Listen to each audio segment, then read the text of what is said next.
Game time. You tell us. How we doing, everybody? Pretty good. Yeah. Have you guys come to a decision on the kickers, or is that still ongoing? Oh, that's ongoing. We're gonna. I mean, it's awesome. It's when you got two guys that are phenomenal and they're duking it out, we'll keep it rolling. They've both been really good. They've both been really good through the spring, through camp, and I don't think we're pressed to make an immediate decision. I think we just let those guys keep kicking and keep working. How does it work then on a game week? At what point do you make a call and let them know? I don't know. Maybe we don't have to. Maybe we just play them both. I don't know. We'll see. We'll discuss that. Both had great attitudes, and it's easy right now. They're getting equal kicks in practice, and and that's what it would be like anyway with the one or a two. You'd get them reps. So we'll kind of sit down, as a staff and with coach and see what we want to do. What are their individual strengths, though? I mean, Quinn obviously with the big leg, and I know Woody does too, but... Yeah, they're both really, really good kickers. Both of them have big legs. Both of them take it really seriously. Both of them, put everything out there and really want to be great.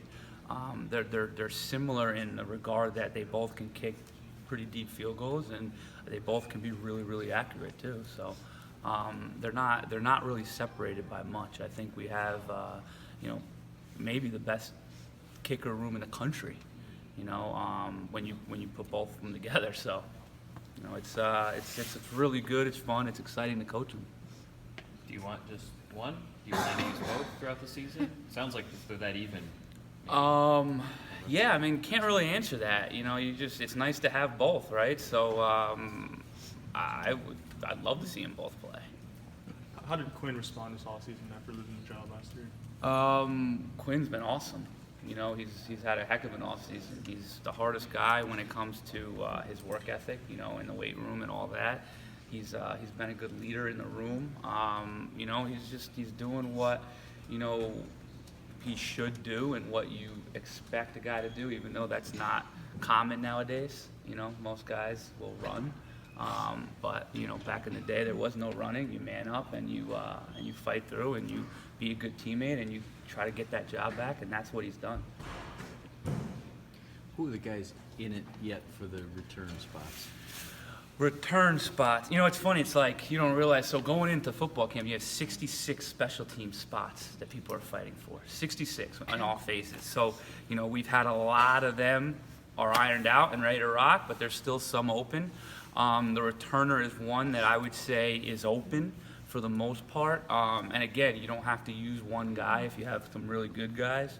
I like Ronnie Bell, Mikey Sanderstill, Giles Jackson, Mike Barrett, Daxton Hill, Christian Turner. All those guys are rotating back there and do a really good job.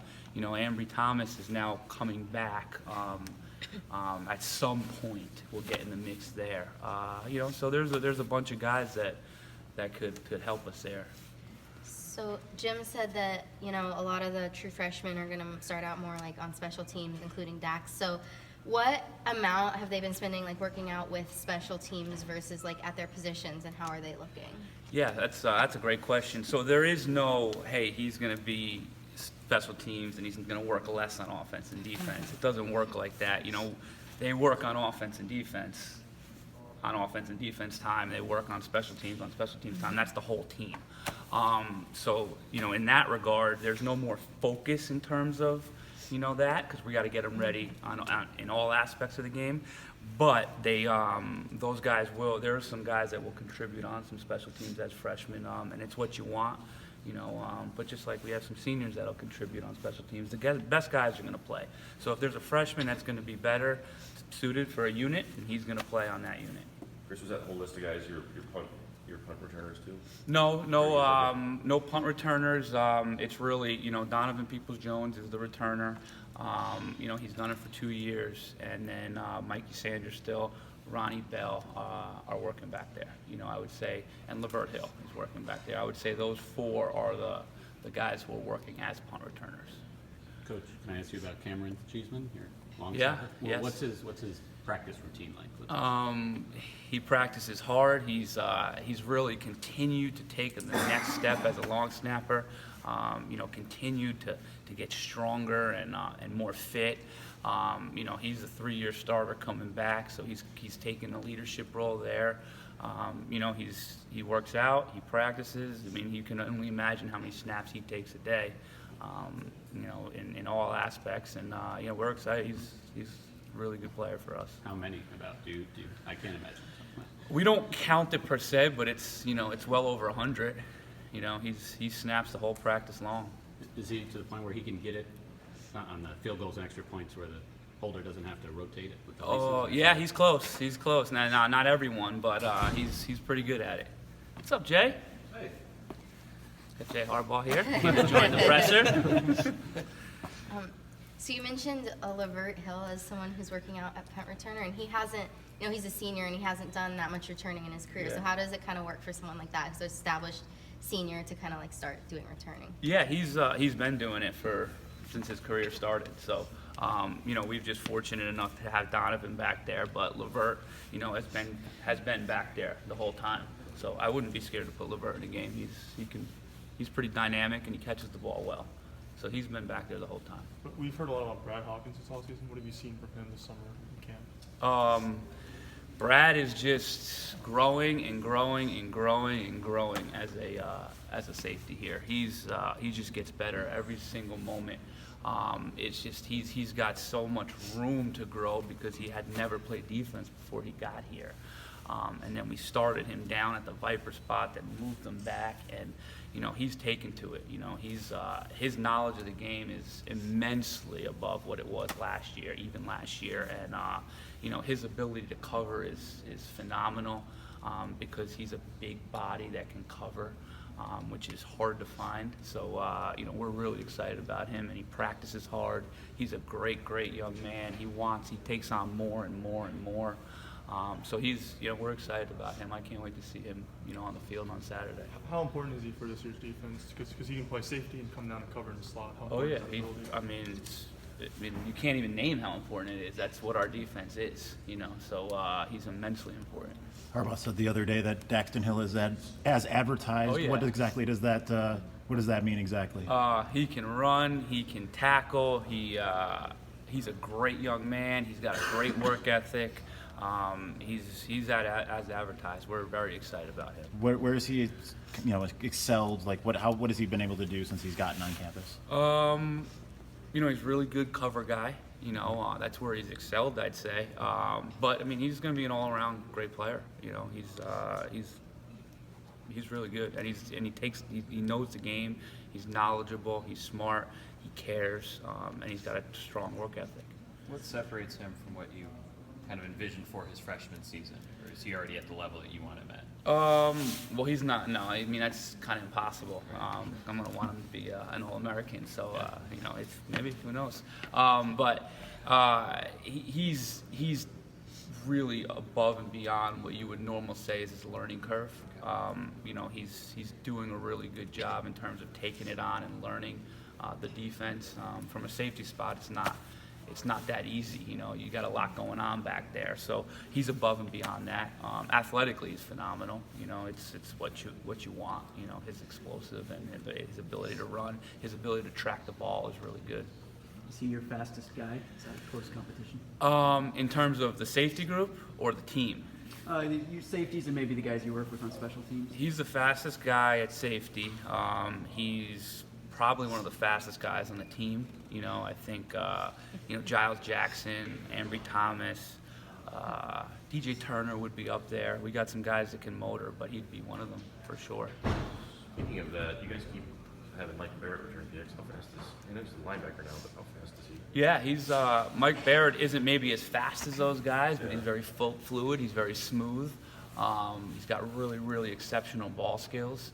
So that's where he's a guy who does really good, in terms of catching it and stuff like that. He's not necessarily the burner, but he's shifty. He was a high school quarterback. Plenty fast for a linebacker, though, I imagine. Oh yeah, plenty fast for a linebacker for sure. Where's Dax on your depth chart? He's probably around the fourth or fifth safety right now. We got 3 guys that we feel great about at the top. You know, but he's climbing. He's working his way up. Do you expect to see him play any nickel at all? He is working at nickel as well, yeah. So he's kind of sitting behind Brad there at the nickel spot. You know, we're learning from him and working from him, and he's also playing some free safety. How does his skill set work there compared to the safety? Well, I mean, it's very similar. You know, he's got to be able to cover, and you know, he presents a bigger body at that position, which helps. So it translates very similar. What does that say about your team now, depth-wise? Back in, you know, like guys like Rashawn Gary and others when they were high-end recruits, you expected them to kind of play right away. You know, climbed up the depth chart pretty quickly. But now that you know you've got 3 guys ahead of Dax, like what does that say about where you are depth-wise? Yeah, I think I think it says a lot. We do have very good depth. I think it's more depth than since I've been here. But even Rashawn didn't start as a freshman. Devin Bush didn't start as a freshman. And those are 2 top first-round draft picks. So it's really hard. You know, we're you know, we'd like to say we're #1 defense in the country, right? That's what we want to be. So to start as a freshman on the #1 defense in the country, it's a hard thing to do now. And you know, so we do have really good depth. But at the same time, he's a guy who comes in and he'll contribute there because of his skill set, because of his mind, and you know, his abilities. Guys, we got time for 1 or 2 more questions. How did Will Hart get to be, you know, a Big Ten borderline All-American like in just 1 year, and then what do you expect from him this year?